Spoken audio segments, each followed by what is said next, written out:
Hi, and welcome to your second financial planning session. Ready, James? Ready when you are. I know last session we talked about some of your goals, learning how to budget, being more efficient with your budgeting systems, learning how to make more money through your business, and then grow your business. Today, I just wanted to take a look at what's going on in your current financial situation with you and see the big picture of what's going on, where you stand today with your numbers. And then that way I can work on roadmap that will help outline what you need to do every month in order to reach the goals that we just talked about. So how does that sound? Sounds good. I'm really excited to see you again. Last time was pretty awesome. I liked it a lot. I learned a lot and got me excited for kind of thinking more about my financials. Okay, so I know I gave you a financial planning checklist to fill out, so let's just kind of review that together. After reviewing your profit and loss from the business, it looks like you're bringing home around like $4,800 per month on average in terms of like business income, which is good. And then I looked at your personal and business expenses, and it looks like you're spending about $4,800 on all of your expenses per month. You're basically breaking even, which is not a bad thing. That's actually good. You're not losing money. Does that sound about right? Like $4,800 per month coming in and going out? Yeah, even though the nature of the work is kind of sporadic, it's not always the same every month. But like you said, on average, it does make sense. Yeah, it's pretty correct, I'd say.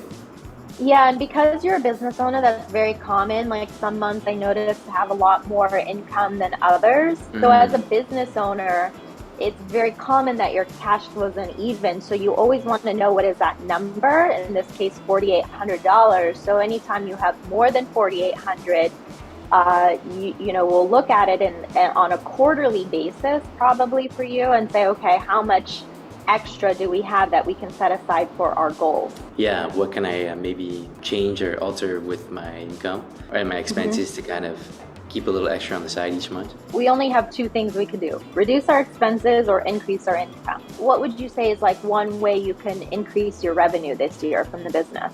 So with my business, I actually don't do a lot of advertising naturally. A lot of it is just word of mouth.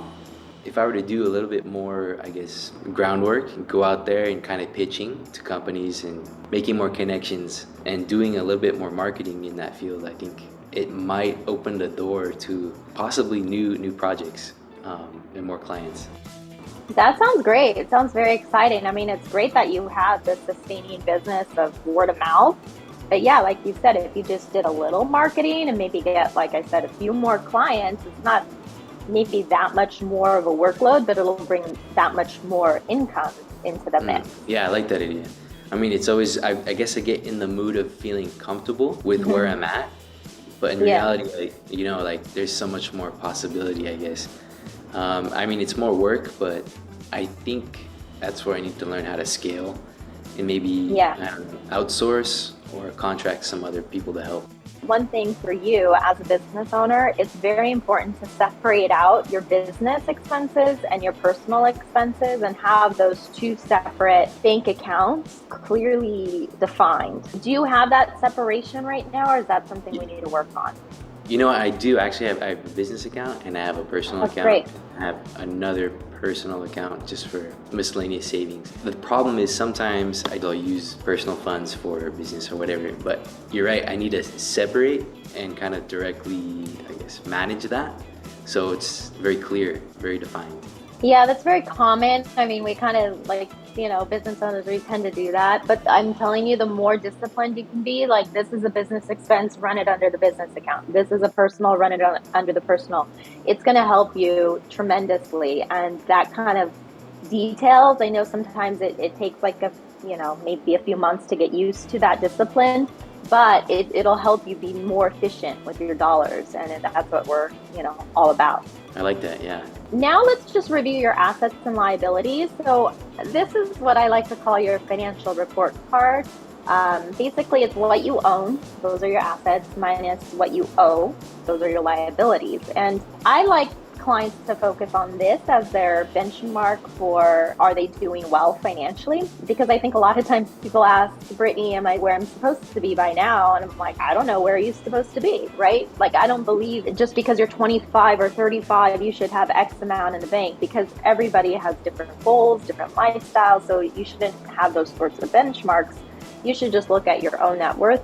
And if you're increasing it year after year, growing your assets, keeping liabilities low or only connected to assets, then you're doing great. So have you done your net worth calculation recently? Yes, and like, you know how it is, I guess, in stocks. A lot of times it's very fluctuating, or it fluctuates a lot, so especially recently.